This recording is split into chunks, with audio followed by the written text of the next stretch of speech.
안녕하세요. 역사를 사랑하는 박사입니다. 오늘은 발해를 세운 대저영에 대해서 한번 알아보겠습니다. 대저영이 살던 시대의 당나라의 국경도시 영주에는 여러 종족의 주민들이 살았습니다. 이들은 자기네 고유 옷을 입고 자기네 말로만 떠들면서 살았습니다. 늘 중국 사람들의 눈치를 살펴야 했습니다. 그것의 영주 북쪽으로는 만리장성이 길게 뻗어 있고 동북쪽으로는 여동과 여소의 경계인 여화가 흐르고 있었습니다. 남쪽으로는 발해만이 북쪽 끝자락이 나와 있었습니다.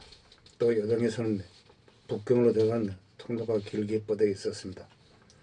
고구려 사신들은 영도로 당나라에 들어갈 때 이곳을 거쳤습니다. 영주는 넓은 지역이라 치안 상태가 늘 불안하였습니다.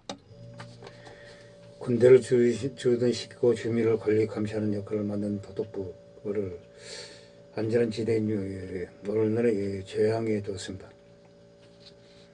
영주의 성곽은 위압감을 줄 정도로 견고하고 장대하게 조성되어 있었습니다. 이곳을 떠나던 북쪽 사람들에게 먼저 겁부터 치르는 의도가 많았습니다. 만리장성 끝자락에 있는 산해관으로 들어갈 때부터 사람들이 위압감을 느꼈다고 합니다. 영주성 언저리에서는 원래 북쪽의 근거지를 둔 그런 적이 많이 살았습니다. 다른 종족들도 섞여 살았습니다. 고구려 주민들을 비롯해 북쪽의 돌굴족과 그란족, 동쪽의 말괄족이 어우러져 살았던 것입니다.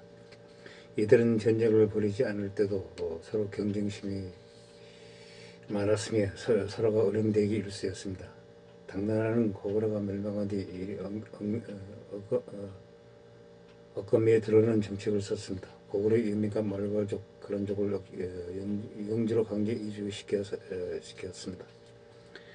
강제로 이주해온 사람들은 대개 귀족이나 뱃사라치 등 유력자들이었습니다. 또 중국 내지로 끌려가던 고구려 포로 가운데 일부도 이곳에 마을을 이루고 살았습니다. 당나라는 이들을 이곳에 살게 하면서 희유하여 복종시키거나 강제 노역으로 내몰기도 하였습니다. 포로가 아닌데도 포로와 같이 학대하였습니다. 너희가 아닌데 너희처럼 부려먹었습니다. 고구려 유민들 가운데는 대글글 중상과 대저여 부자가 끼어 있었습니다. 당나라 사람들이 이들 부자가 말괄족의 한 걸레인 송말부의 주장이거나 고구려의 별정이라고 하였습니다. 또한 고구려에서 장수 노릇을 했다고 하였습니다. 이런 기록을 종합해 보면 대글글 중상 부자는 고구려의 귀족이거나 무적 계급에 속했을 것입니다. 두 사람은 가나안 땅으로 옮겨가서 벼슬을 하였습니다. 대글글 중상이 가나안의 대살이 벼슬을 했는데 대살이 대자를 따서 성으로 삼았다고 합니다. 대살이는 장수에게 붙이는 호칭이었습니다. 그의 자녀도 성을 대자로 삼았으니 글글 중상은 대식의 시조인 셈입니다.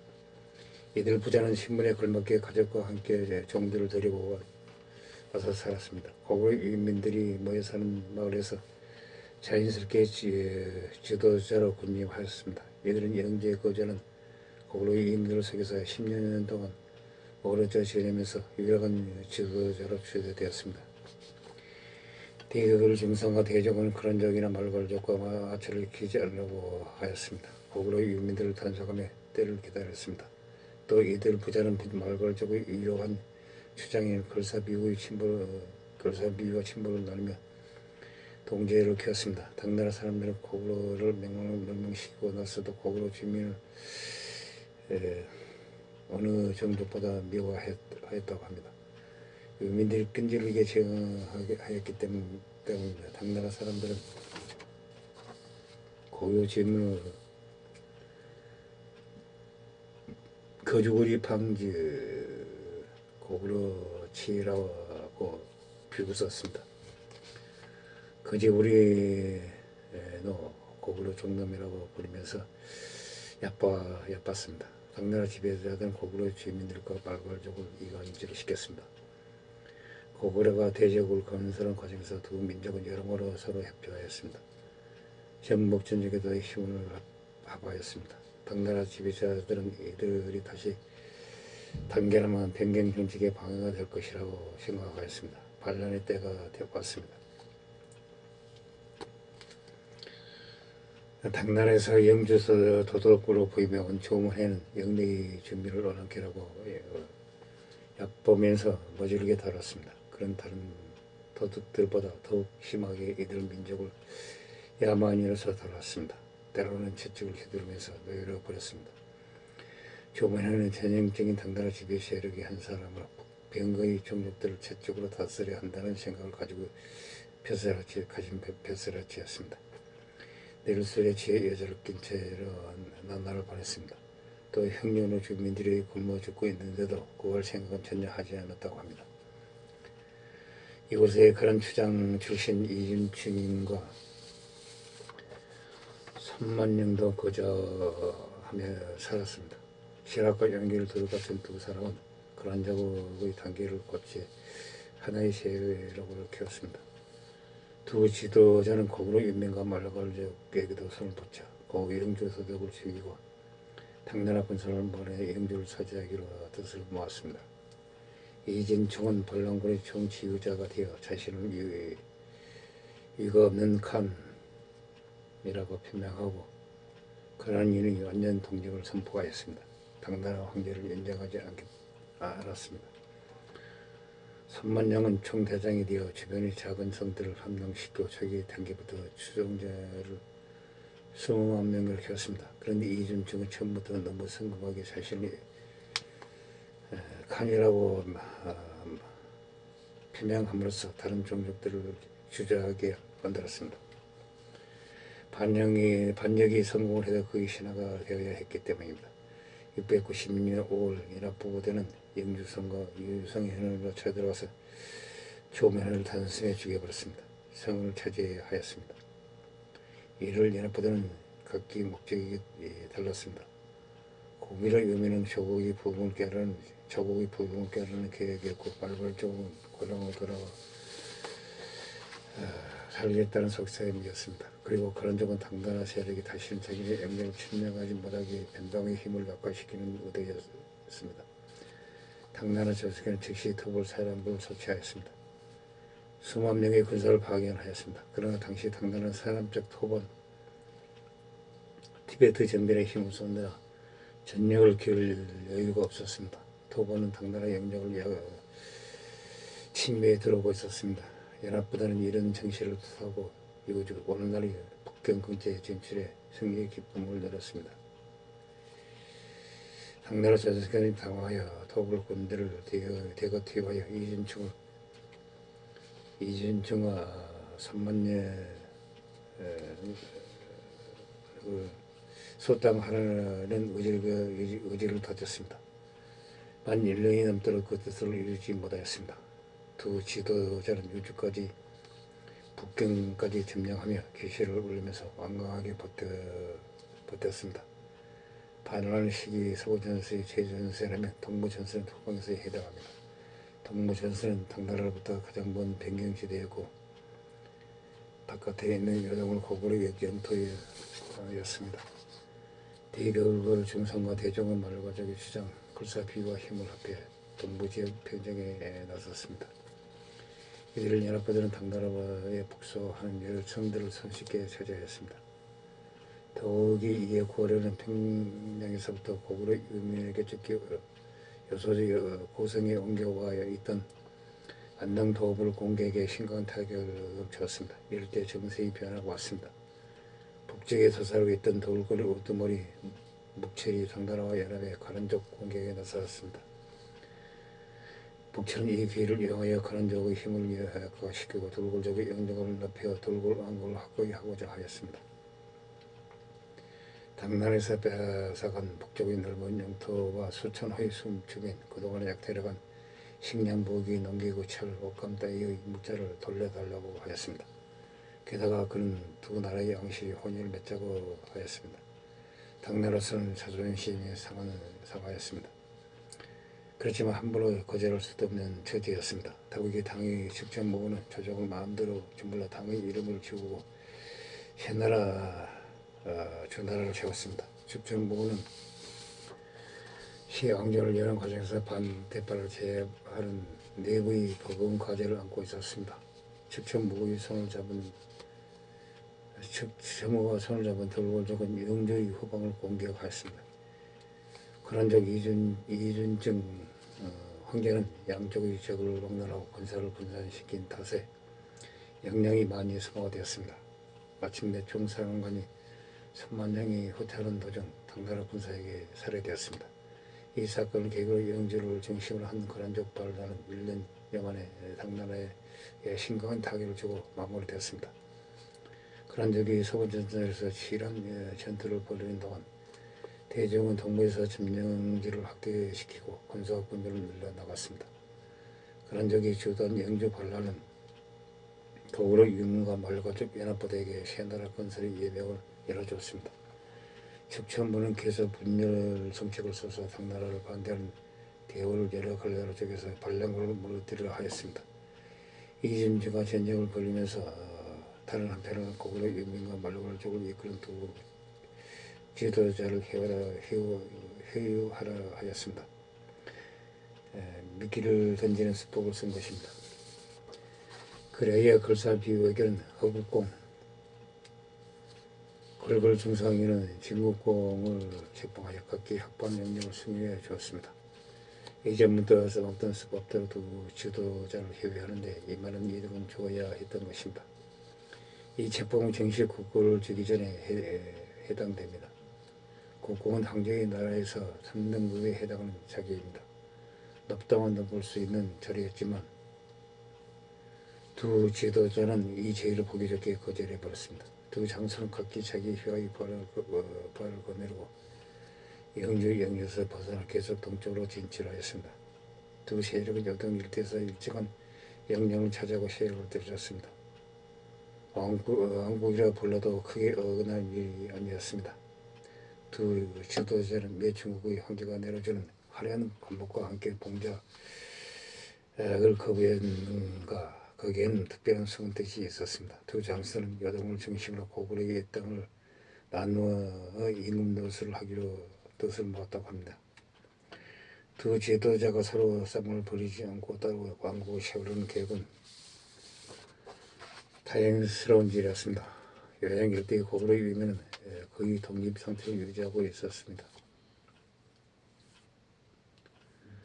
당나라를 철저하게 반대하는 세력도 있었습니다. 이들의 제한 때문에 양정 도부가 이동을 거듭했던 것입니다. 당나라 벼슬아 제들이 이곳이 다시 계획이 되었다며 골치를 썩혔습니다. 두 지도자는 차근차근 영령을 넓혀나갔습니다. 걸사비우가 건드린 말걸 군사는 예후가 건드린 당나라 군사와 맞서 싸웠습니다. 그런데 어찌된 영무인지 말걸 군사는 당나라 군사에게 쉽게 지고 말았습니다. 걸사비우도 전사하였습니다. 걸사비우가 죽은 뒤 말걸 군사 대부분이 대정하러 돌아왔습니다. 걸사비우의 패배는 대정에게 큰 행운이었습니다. 이번에 대걸고 중성 병들어서 죽었습니다. 이제 새나라 건설이 과업은 아들 대조영에게 건설이 나왔습니다. 모든 군사 지휘권이 대걸고 중성에게서 젊은 대조영에게로 넘어갔습니다. 이후 모든 전투에서 대정이 자연스럽게 총지휘자로 나섰습니다. 당나라 이해고 군사들은 끄리끄리 징계에 왔습니다. 대제형 군사들은 한 발씩 물러가는 행국이었습니다. 뒤로 물러가던 대제형군은 커다란 난관에 부딪혔습니다. 여당에서 후퇴할 때 사람이 먹는 양식은 물론 말이 먹는 풀도 제대로 확보하지 못한 것이었습니다. 후방에서 공부하는 성도도 없었습니다. 당시 여동 들판은 오랫동안 전쟁돼서 양식과 풀을 구하기 매우 힘들었습니다. 더욱이 추운 겨울에 행군을 하였기에 추위에 피로가 겹쳤습니다. 사람과 말이 굶고 있었습니다. 긴 전술을 펼칠 수도 없었습니다. 당군도 취석에서 연일 직격을 하느라 샤기가 대우가 흐트러졌습니다. 천문령 대첩으로 새 나라를 철수를 넣었습니다. 대제영군이 천문령에 이르렀을 때 당군이 급하게 산을 포기하였습니다. 마침 대제영군은 휴식을 취하고 피로를 푼 뒤였습니다. 군사들은 승리를 해야 살 수 있었습니다. 대종은 이런 분위기를 파악하고 배수진을 쳤습니다. 모든 군사를 강물 앞으로 배치시켰습니다. 당군이 무막이 전개에 오자 대제장군은 맞바닥 공격전을 펼쳤습니다. 대제장은 당군이 전개 통로를 살핀 뒤 기습작전을 하였습니다. 당군이 전투의 임무를 갖추지 못하고 있을 때였습니다. 치열한 공방전을 벌인 지 한참 만에 당군은 수많은 시체를 남기고 도망쳤습니다. 당군이 사령관 이해곤은 겨우 몸을 빼서 숲속으로 도망쳤습니다.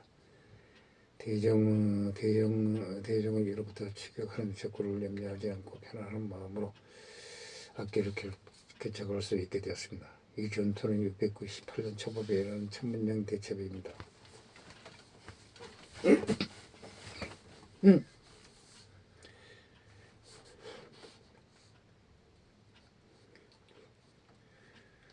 이 전투의 승리는 대종의 시인과 지위를 한껏 올려줬습니다.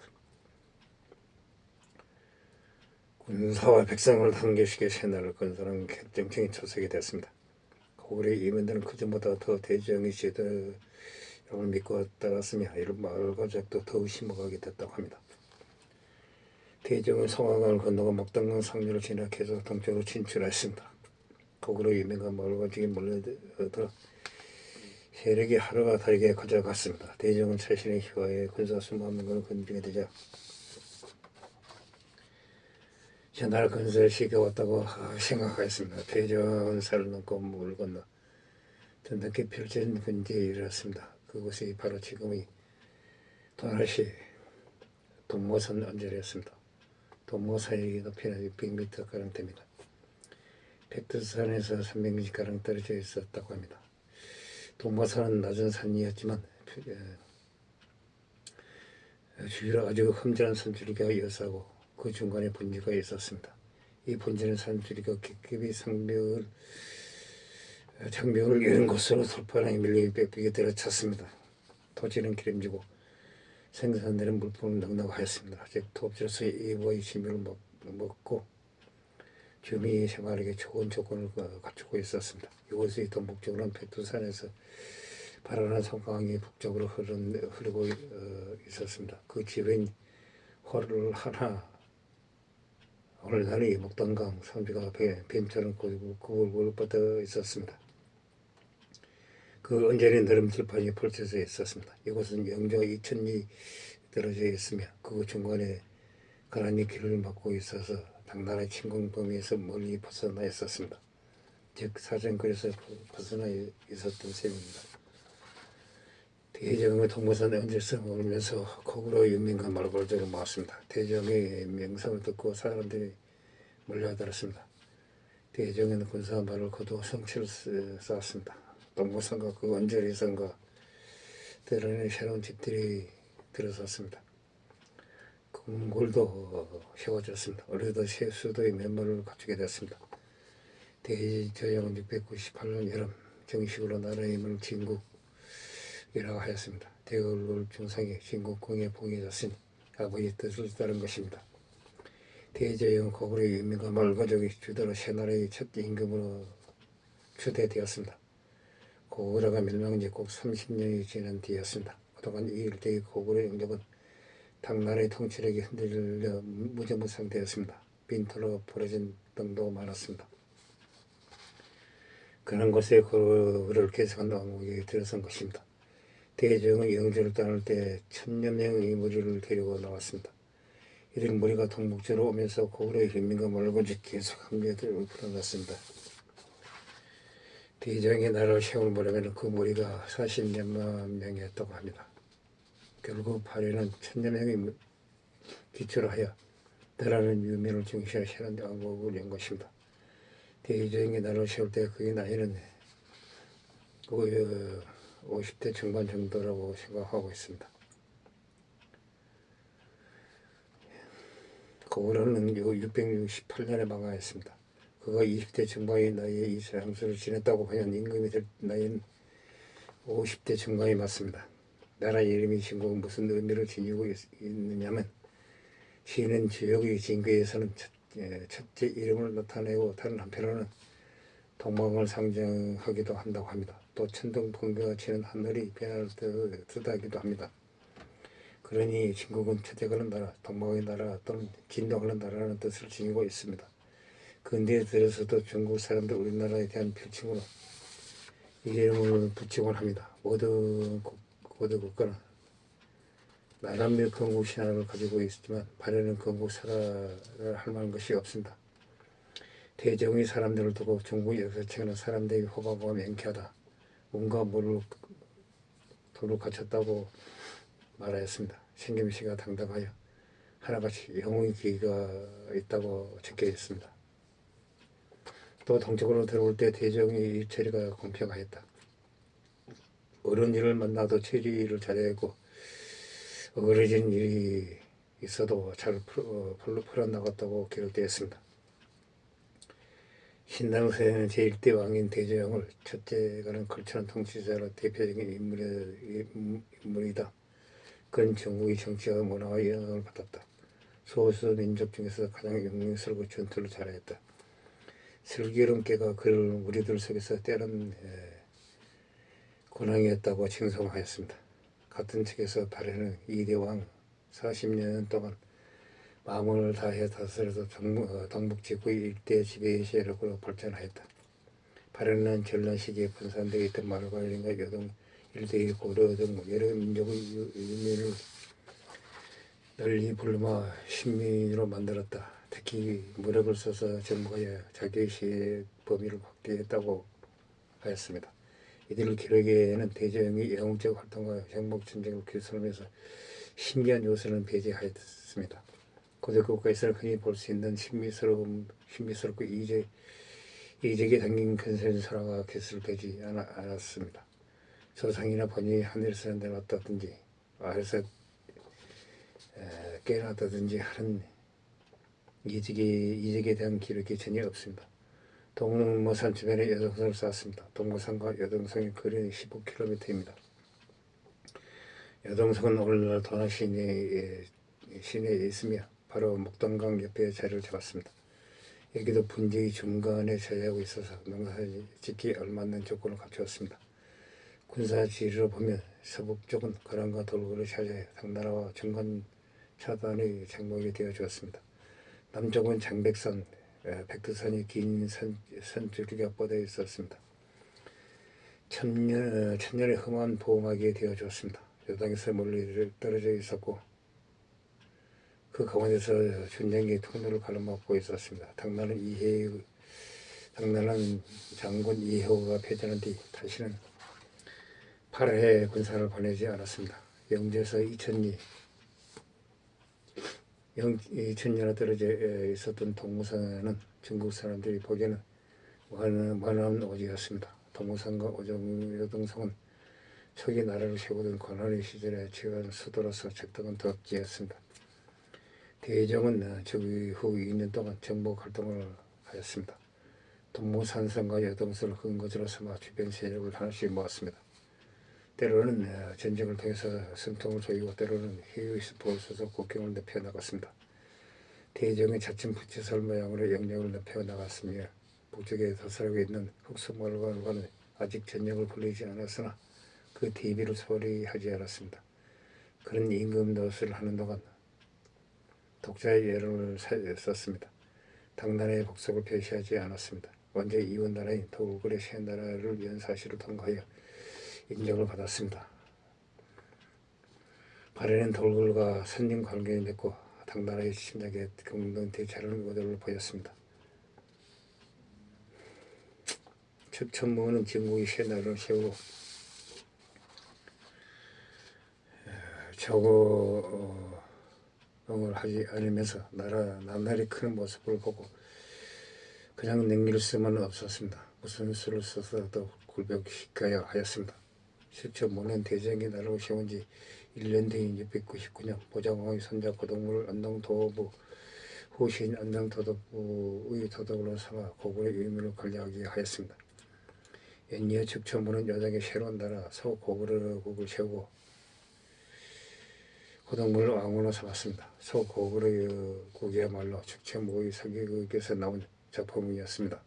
그러나 여당 일대의 고구려 유민들이 예전과 다름없이 이를 받아들이지 않았습니다. 축제모는 중국 입식품을 요청해 오지도 않고 조금도 받치지 않았으나 무력으로 사용해 굴복시켜야 했습니다. 방법이 없었습니다. 마음을 바꿔 먹고 발해 사신을 보내지 발해를 인정해 주려 했지만 여덟개에 막혀 이가 뜻을 이루지 못하였습니다. 700년 그 말씀 같은 역을 축천모가 주었습니다. 시 황제 중종은 축천모가 저지른 일을 모조리 원상 회복시켰다고 합니다. 이사는 계조영이 발해를 세운 과정을 알아봤습니다. 축천모가 발해를 멸망시키려고 노력을 하였으나 뜻을 이루지 못하고 죽었습니다. 이상 발해 건국 과정을 알아봤습니다. 항시 부족합니다.